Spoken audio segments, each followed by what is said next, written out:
Everyone. Excuse me, let me clear my throat. Thanks Mhm. for joining us today for GQ TV. Today we have Mr. Kevin Hopgood on today. I am Paris Lockhart, and I am here with the cerebral assassin, Mr. Paul. How are How's it you? How going, is Paul? everybody? I'm doing Awesome. good. Nice, Yeah. nice. You have a good New Year's? I had a pretty good New Year's. I was nice and quiet the way I like it. So, Awesome, Mhm. awesome. Kevin, Hello, how you doing? awesome, awesome. Doing great. So, Kevin, you're over in the UK. I am And indeed, yeah. yes, yes, you have a good Christmas and Happy New Year's. Yeah, it's very low key, but we made the best of it, with the difficult circumstances. Yeah, yeah. Awesome. Well, thank you for taking the time to join us Yeah, no today. worries. Jump into our channel and our streams and stuff like this. This is an amazing opportunity for us to be able to have an opportunity to talk to you. So we're very excited. No, Thank you. cool. Awesome. So Kevin, go ahead and tell us a little bit about yourself. Well, I've been a freelance illustrator and comic book artist for since the mid '80s, I guess. Got my first break in for Marvel, who had their UK office at the time back in '85, '86. Mm-hmm. A thing called Zoids, which you probably didn't get so much there.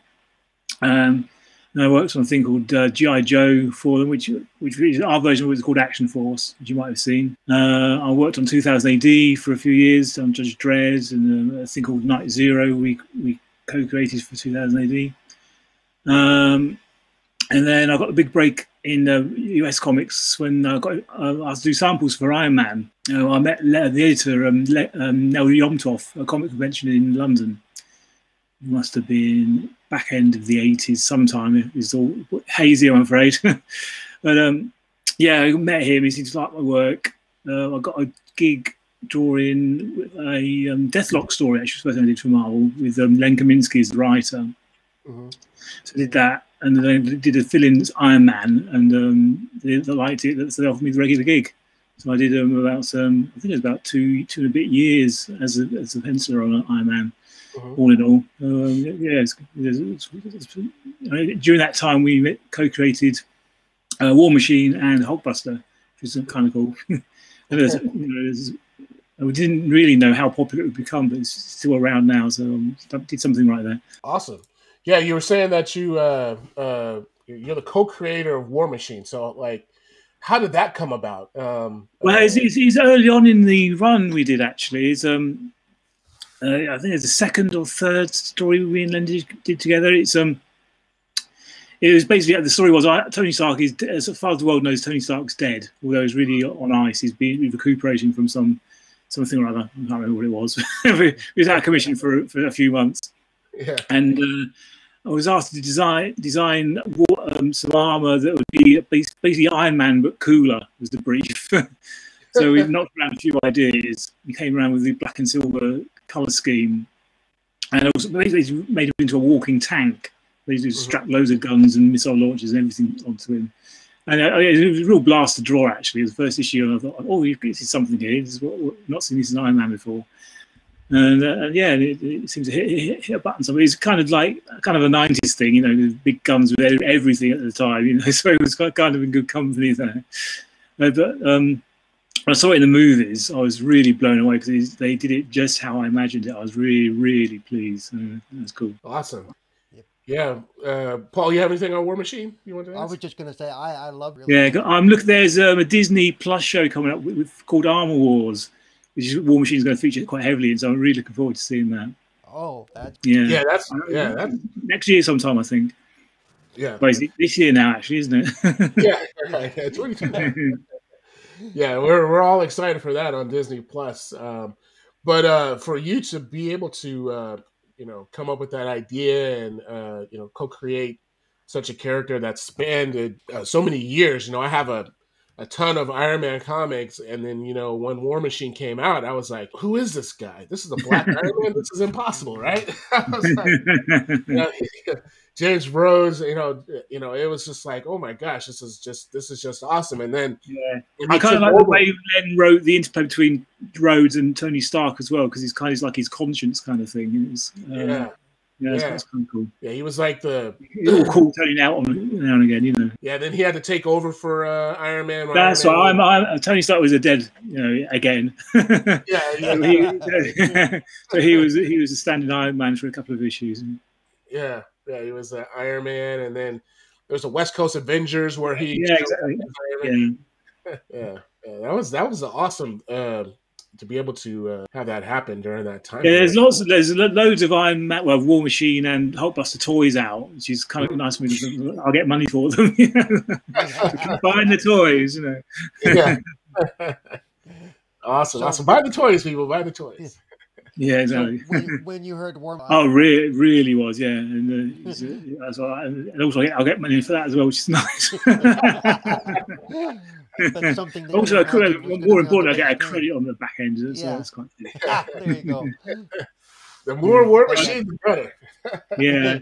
Me and my wife got invited to the Avengers 2 premiere. There's War Machines featured fairly heavily in it. Mm-hmm. And that was kind of cool because we sat right through to the very end after Dolly Grip and Best Boy, and there's my name on the screen. You know? Yeah, nice. Special thanks section, you know. Special thanks section. Awesome. We're like, what are they calling for? Like, that's me. Exactly, yeah. Yeah, I met Len there. Len got invited as well. In fact, we sat together, and we didn't know at the time, but we were sat in front of Jack Kirby's widow and his two daughters. The Kirby girls were there. Mm-hmm. And it was the first time they had a joint credit with Stan Lee and Jack Kirby. And it came on the screen, and a huge cheer went up, and they were really pleased, you know. Awesome. Yeah, it was really cool.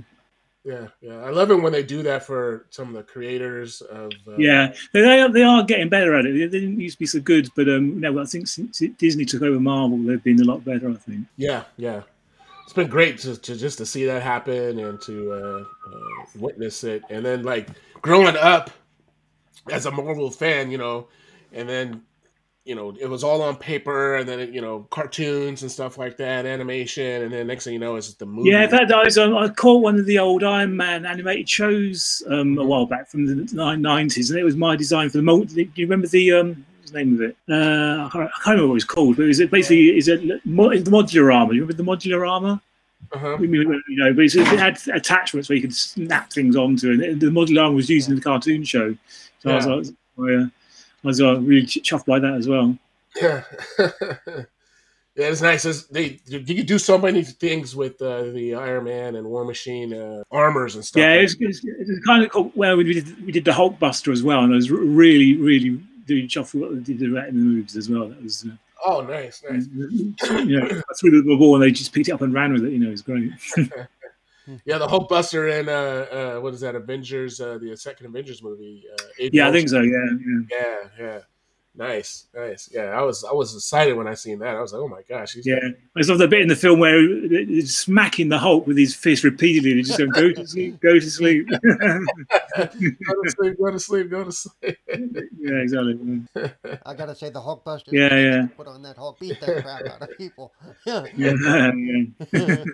That's nice. So.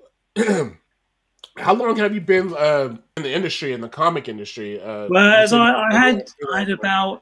left art school in the mid '80s, and I got lucky. I got my first big gig fairly quickly. So I was working pretty solidly, just doing comic books about 10, 12 years.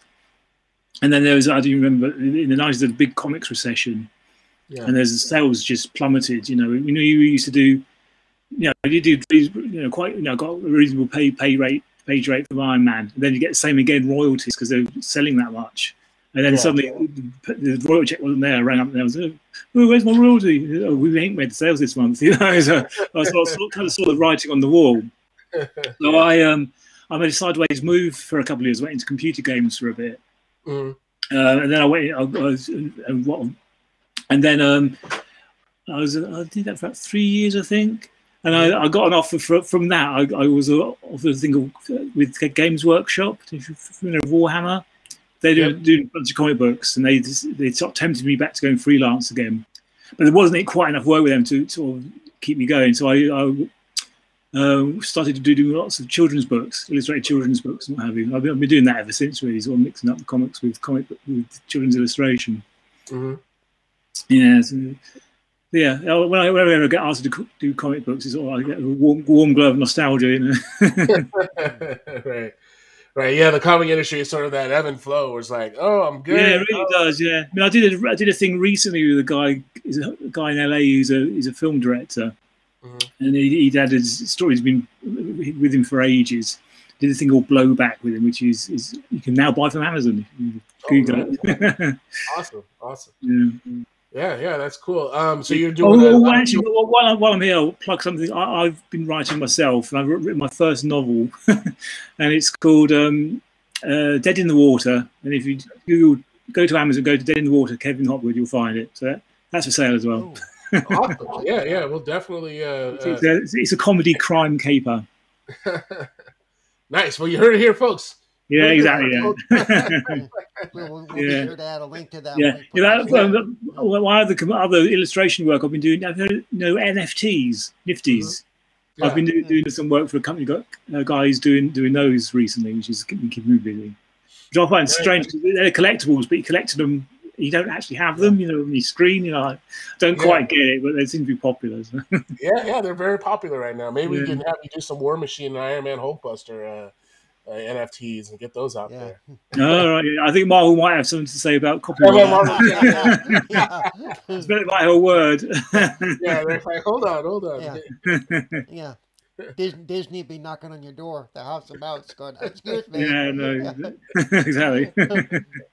I think they turn up, the artists at conventions, they'll do drawings of the favourite characters, and they turn a blind eye to that, I think. But they could say, don't do it, and in the right to do it, but Yeah, awesome. Do you? I was reading through your bio, and I caught that you did some work at Oxford University. You want to talk about? Yeah, well, it's part of the children's books I do. I do work for Oxford University Press. And the last one I did was it was a illustrated version, a simplified version of a book called Passage to India.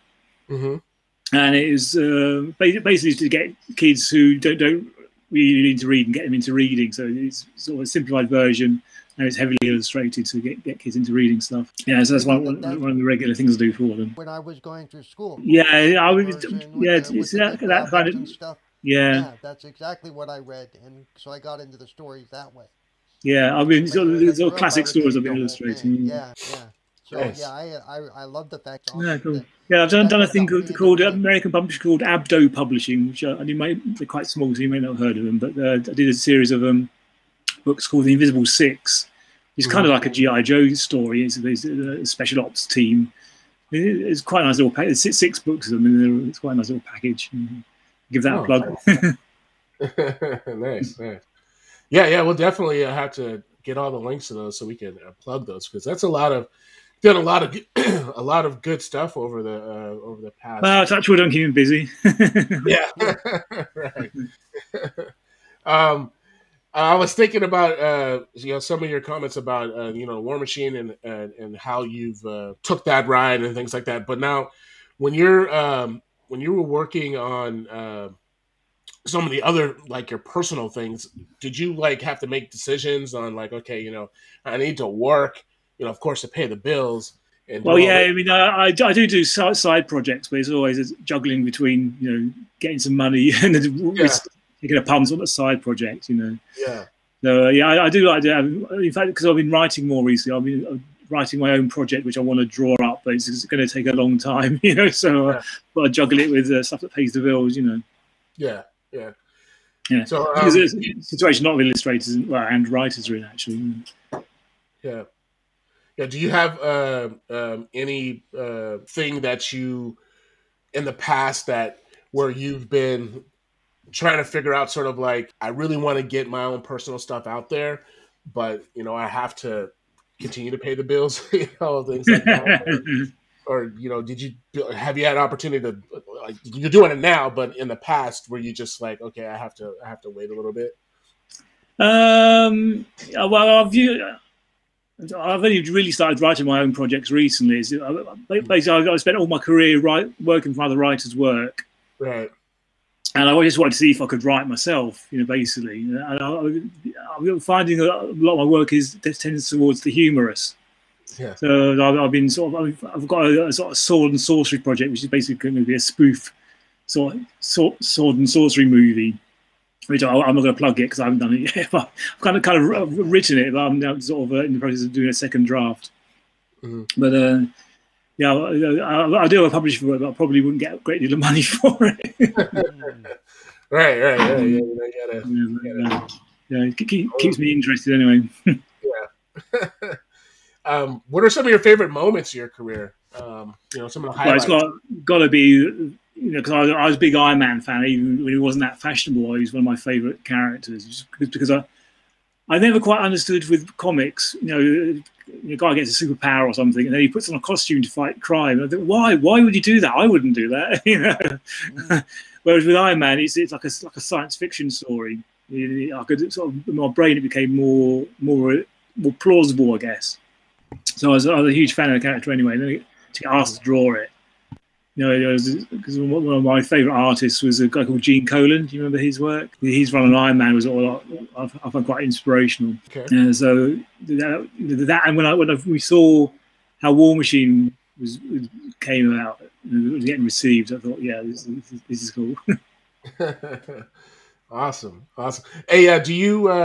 Who was some of your inspiration growing up? What got you into art? Did you go to art school and all that stuff? Oh yeah, I went to art school up in Leeds in the north of England. Mm-hmm.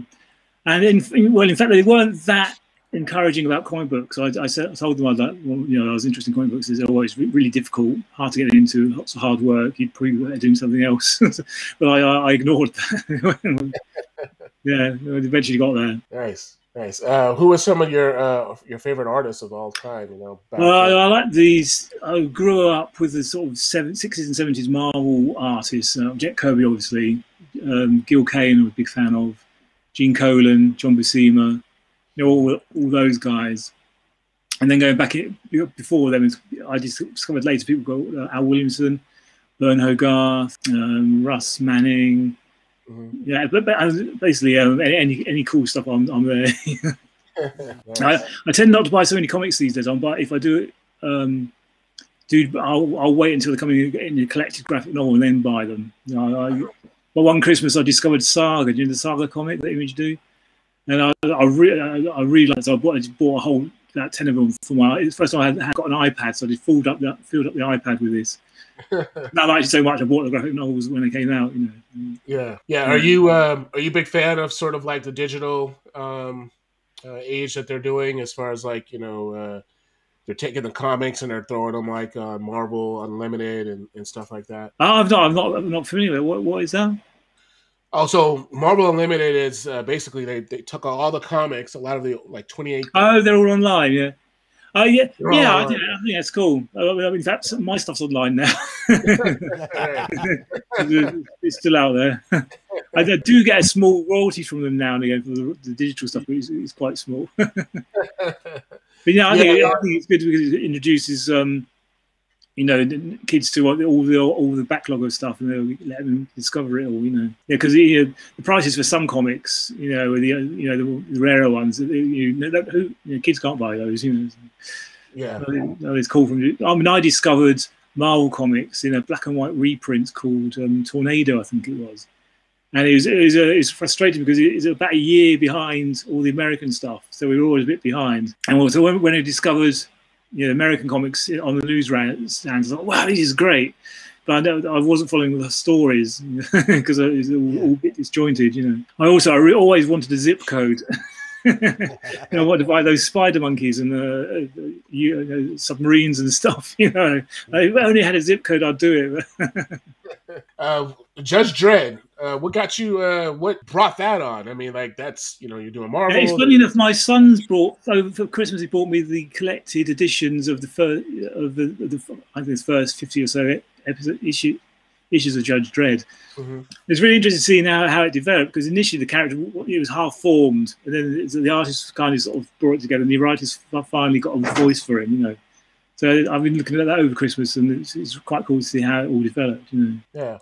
Did you for the series that you were a part of? How did you was that character something that you really had interest in, or you just was like, oh? Well, the big story I did for 2000, a thing called Night Zero. Mm-hmm. It was written by a science fiction author who who knew one of the guys in the editorial at 2000 AD. And it's kind of like a film noir kind of story, detective, futuristic detective type thing. Yeah. And it's all really wacky ideas. It was fun to bring live to. So we did 3 of those. The first 2 were black and white, then we got a color one to do in the final one. Yeah. You had a nice little run there with Judge Dredd and stuff. Yeah. Like that. I'm wondering how we kind of did comics back in the day, because most of my career in comics I was doing it before the internet. Mm-hmm. So I'd be sort of penciling 5 or 6 pages a week, I guess, more if I was lucky. Yeah. And then Friday the FedEx man would come and send it off to New York. Then he'd probably got them there for Monday. Then the editor would go over it. Then he'd go out to the letter who's upstate New York. So there's another postage. And then he'd do it, and then they go to the inking artist who's somewhere else. It's all these FedEx packages crisscrossing across the world. Now the internet is easy. Just draw it and it's there. Nice. Have you been involved in any digital animation? Have you? No, I've done a bit of storyboarding for kids' TV shows. Yeah, but not actually animated myself. No. Oh, okay. Yeah, Okay. Yeah, storyboard. I seen that in your bio. Also, is there any major accomplishments in storyboarding that you would like to share with us? I did a kids' TV show called Tree Fu Tom, which was quite well received.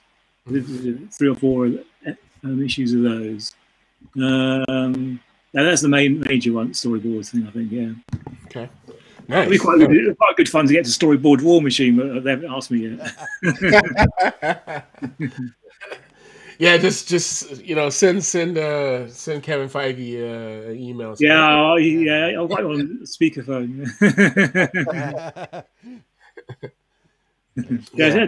Over Christmas I was watching Hawkeye. I was really impressed with Hawkeye. Mm-hmm. Really cool. Yeah. How do you feel about the Marvel TV shows? Are you finding them interesting? I'm really impressed with them. In fact, I watched Agents of S.H.I.E.L.D., which is way after the event, and then after that I discovered Agent Carter, so watched that as well. So I really like them. Yeah. Agent Carter, the What If series. Oh yes, the animation style in What If was brilliant. I was really impressed by that. Yeah, it was really good. I like the way that they portrayed Agent Carter with what if she got the shield and stuff like that. That was pretty cool. Or she got the serum. Sorry. Yeah. Yeah. All right. Who's your? I probably already know. It's an Iron Man. Who's your favorite all-time Marvel character? Oh right. I was listening to one that's not Iron Man. Is that Iron Man? Oh. Yeah. Obviously, the first gig I got for Marvel was Deathlock, and I always liked Deathlock because again, that seemed like a science fiction story rather than a superhero story. Yeah. So I did have a blast drawing him. Mm-hmm. I got to draw Venom in Iron Man, and that was quite cool. He's just a cool character to draw. Yeah. Have you are there any characters within any of the universes that are out there that you haven't had the opportunity? Oh yeah, I never really got to do any. In fact, there's a company over here called Eagle Moss who do little figurines of Marvel and DC characters. And I got to draw some of the DC characters because I was doing drawings that the sculptors to work from. So that's quite cool because I've never really worked for DC, so getting to draw some of those was quite cool. And towards the end of the run, we got some really obscure ones I'd never heard of, like Gorilla Chimple or something, or strange ones, Yeah, if you had an opportunity to do anything for DC, who would you? No, I never have done. I'd probably I like Doom Patrol actually. That's quite a fun one. Mm-hmm. They've got some nice obscure characters that we could to. Yeah. The Superman. It's kind of been sort of like everyone's done Superman. I don't appeal to me so much. I don't think. Well, I haven't said that. I did enjoy Gotham, the TV show. So we could do that rather than Batman. Actually, I'd rather draw Batman. Yeah, go ahead, Paul. You're gonna say. Are there any that you would jump at the opportunity? Oh, sorry, I missed that. Are there any characters that you'd like? Oh, any characters that I've not, oh, there's loads. Yeah. Tell you what, I'm watching on Netflix at the moment is a thing called The Expanse. It's not on Netflix, it's the rival one. Amazon. Yeah, there's a science fiction show called The Expanse, which I'm really getting into. I'd really enjoy drawing a comic book based in that universe. It's kind of. Yeah. I don't know. I think they have done some comics, but not many of them. It's nice. Yeah.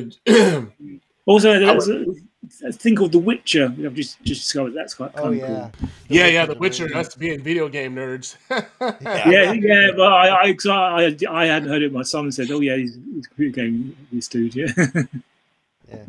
Yeah. The Witcher TV series on Netflix is pretty good, and the video games have been always pretty awesome too for folks. I'm sure. I kind of the characters I haven't drawn before is I kind of like discovered sort of strange, obscure ones on computer games and stuff. I think, oh yeah, it'd be good to expand this kind of thing. I did some comics based on the Warhammer world, and they were kind of cool.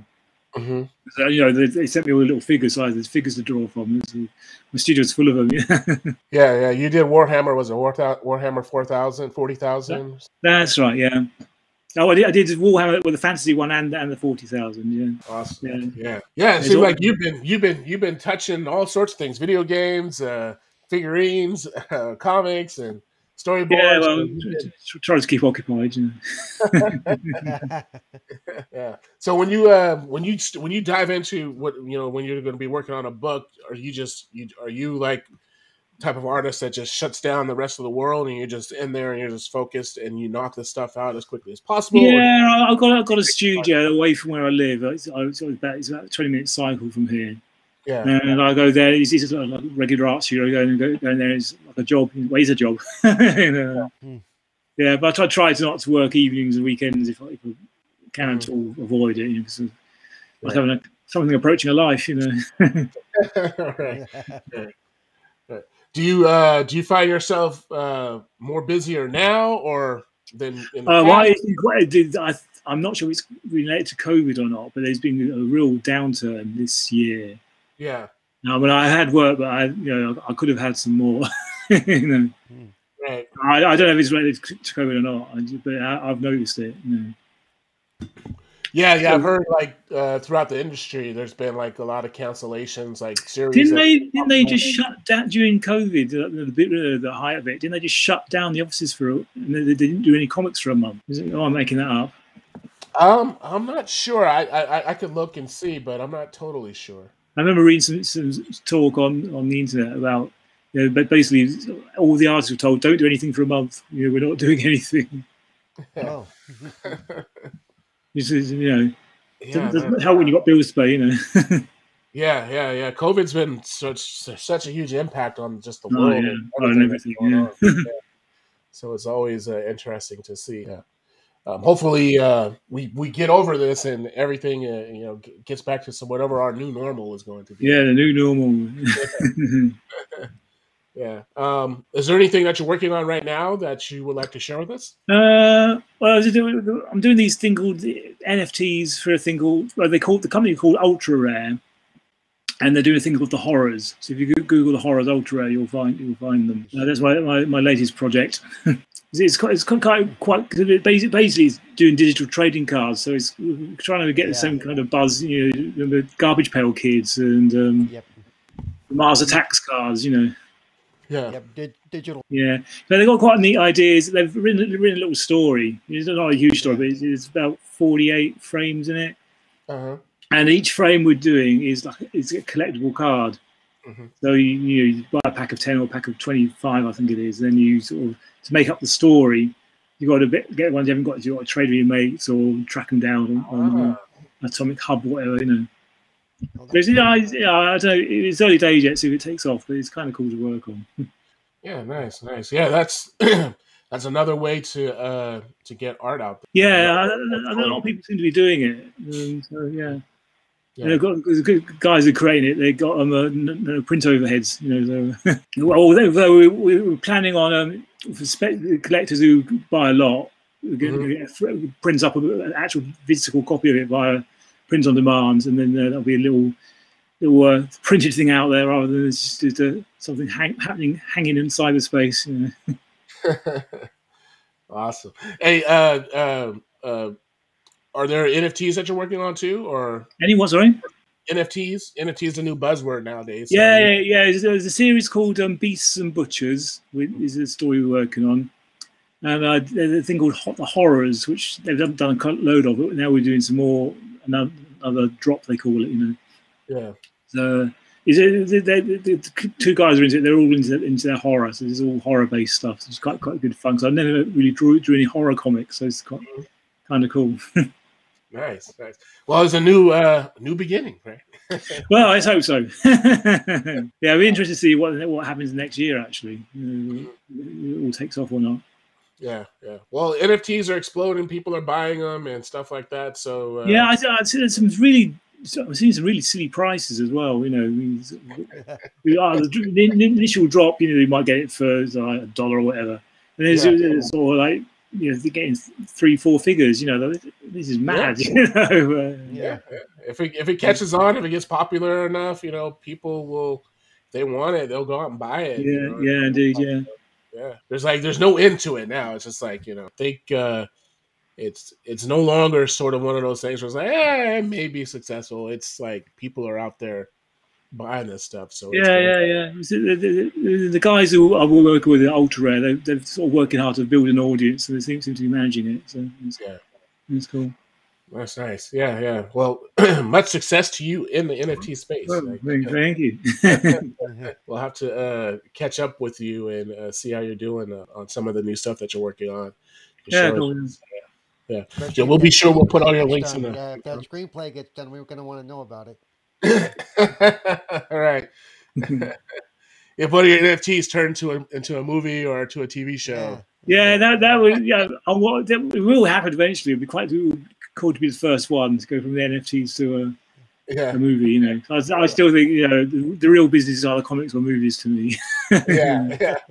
There you go. Yeah. So it's kind of interesting the way with Marvel and DC making the movies are making much more money than the comics now. It's almost like the comics is a spin-off now these days. Yeah.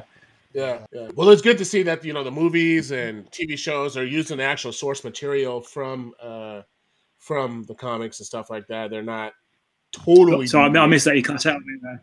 Oh, I'm sorry. I was saying that it's good to see that the TV shows and the movies and stuff like that are using a lot of the source material. They're not changing too much. Yeah, indeed. Yeah. So it is it's good to see, because you always go back and read the comics and say, okay, and then when you watch the movie, you're like, okay, well, we have this. They got this part was perfect. And of course, they can't do every single thing.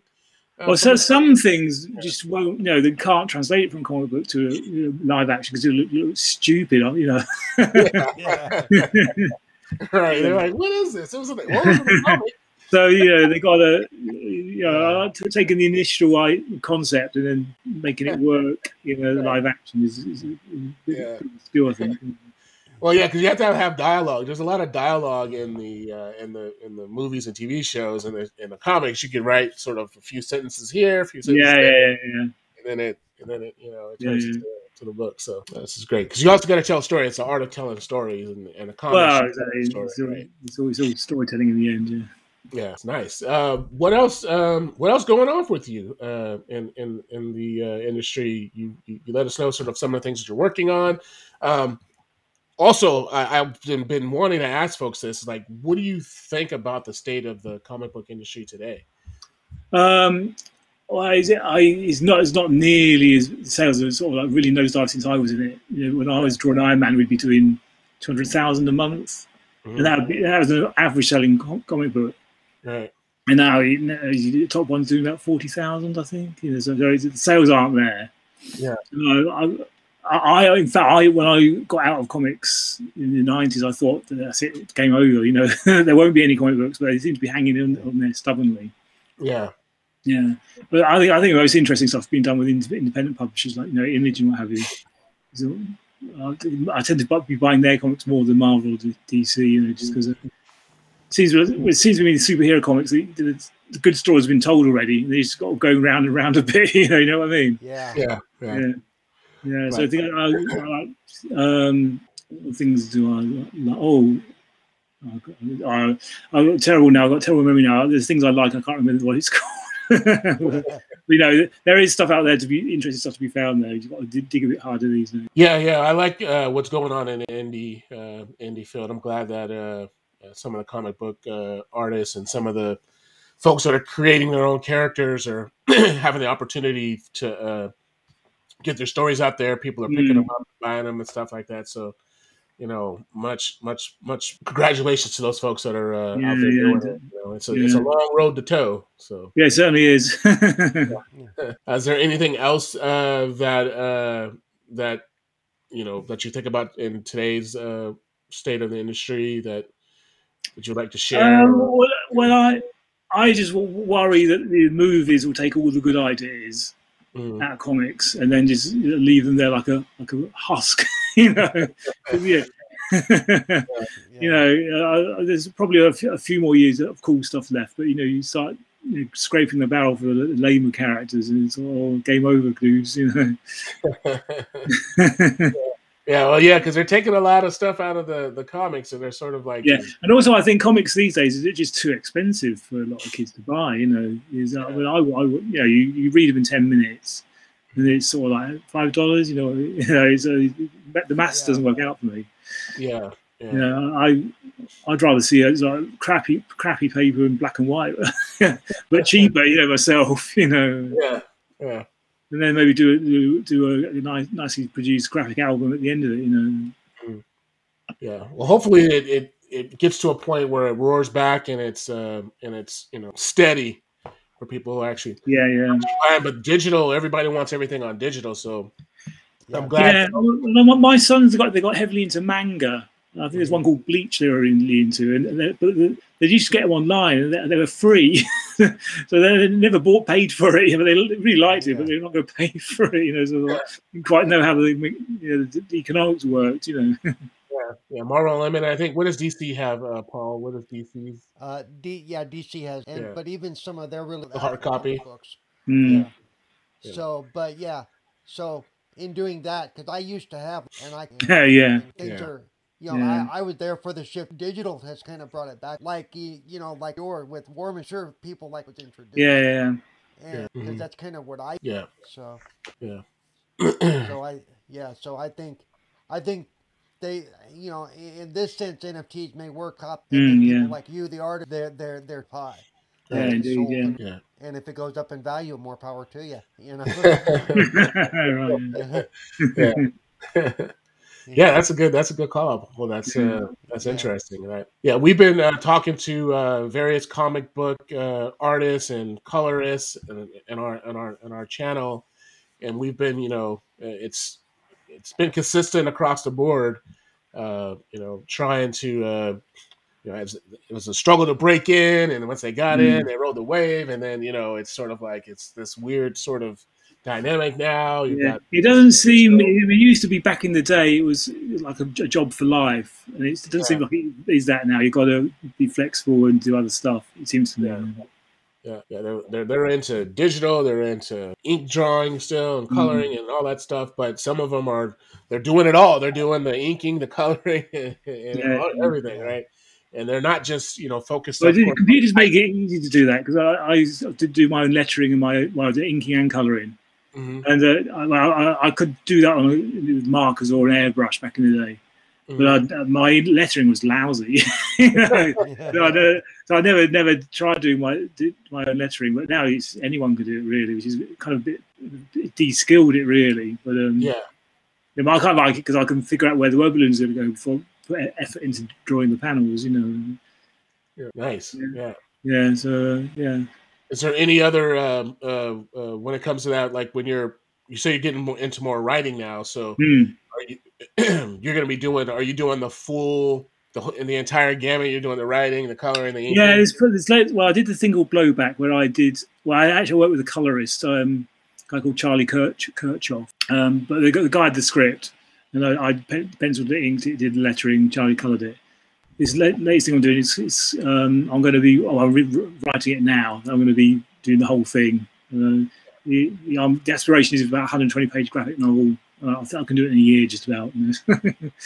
It's my aspiration. It's my New Year's resolution, in fact, to get the damn thing done. Awesome. Yeah. Well, we'll be looking forward to that. Thanks. When I've got something to show, I'll post it to you. Yeah, post it to us, and we'll spread the word. We're always looking for new content. Always looking for something new to share and to read. Yeah, cool. And you just never know, right? So yeah, I think despite the sales and comics being down, it's a good time for lots of new stuff because there's lots of interesting stuff out there. Yeah, it gives people like yourself an opportunity to go back and rekindle those ideas that you may have had, 20 years ago, 5 years ago. Yeah. You're like, oh, I can do this now. Let me try it. Yeah, that's awesome. I'm definitely. Yeah, the Amazon book. Am I that much quieter? You might want to turn the volume up just a tad bit. I think probably when we started the recording, it may have dropped down just a little bit, but we're okay. Yeah, we can hear you. It's great. Yeah, so Kevin, it's been awesome. Thank you very much. Yeah. Thank you for taking the time. We do have a few other questions for you. It's one that we have. Okay, so we've been asking all our panelists that come onto the show, what's their favorite food? Our favorite food? Yeah. I kind of like a good burger. Good pub burger. Good burger. Cheeseburger or just burger? Burger with cheese with bacon and everything. There you go. Okay, and then one other question on top of that, for pizza. I don't know if you eat pizza, but if you do, I do eat pizza, yes. Do you like pineapples on pizza, yes or no? In its place, yeah. Hawaiian is a good one for pineapple, but nowhere else. Just like in a Hawaiian pizza. But you would eat a Hawaiian. You know what you're getting there, don't you? You asked for it. Don't let the pineapple sneak you in there. That's a very divisive question, by the way. Yeah. You either have the pro pineapple people. Yeah. So we have our first person who actually likes pineapples on pizza. So this is gonna be awesome. I knew there was there's folks out there. We just had to come across them. So this is great. Nice. So where can we find you on the social medias, the internet? My website's all the W's, kevhopgood.com. Mm-hmm. And you can find me on Facebook as well. Just type in Kevin Hopgood, you'll find me. Yep. So get in touch. Yeah. Especially if you're an editor with a big commission. There you go. Yeah. We'll get you out there and share, and hopefully people will take interest. I know people out there are going to be like, "Hey, we just had the co-creator of War Machine on the channel." Yeah, they're gonna. This is awesome to talk to. It's funny. My son a few years ago was having a chat with a mate of his. Yeah. And he's asking what his dad is. He says, "Oh yeah, Dad worked at Iron Man. He created War Machine." And this guy looked around at our house and says, "What are you doing living here then?" Get out of here! You're the co-creator. I gave up the place in Malibu years ago. Yeah. One quick note on the War Machine and stuff like that. Have you looked at the Hot Toys, figurines, the big sort of? I've not seen the big ones yet. No. Yeah. I have one back here as a War Machine, so I don't know, but they're wonderful. They're like really just hard cased, and they're come with all the attachments. Really heavy. I'll have to share some pictures with you just so you can. I'd be very interested to see that. Yeah. The Hot Toys on I think it's Sideshow, and they show a bunch of the people go and buy these figurines. They're like $400, $500 a piece. I just noticed your T-shirt actually. It's cool. Yeah. Excellent. We had to represent, the co-creators on the channel today. So this is great. We just like to thank you for your time. Oh, thank you. Paul, you have any follow-ups, anything you want to ask before we get out of here? No. But yeah. Yeah. Awesome. Well, thank you for your time. Thank you. Appreciate everything. Everyone, you can find me at PLock77 on Twitter. You can find me on 4GQ TV. You can find me at the biggest Marvel Cinematic Facebook group on the planet. We do a lot of fun things there in our group, over 500,000 strong. So it's pretty fun to have fun in that group. And Paul, where can we find you?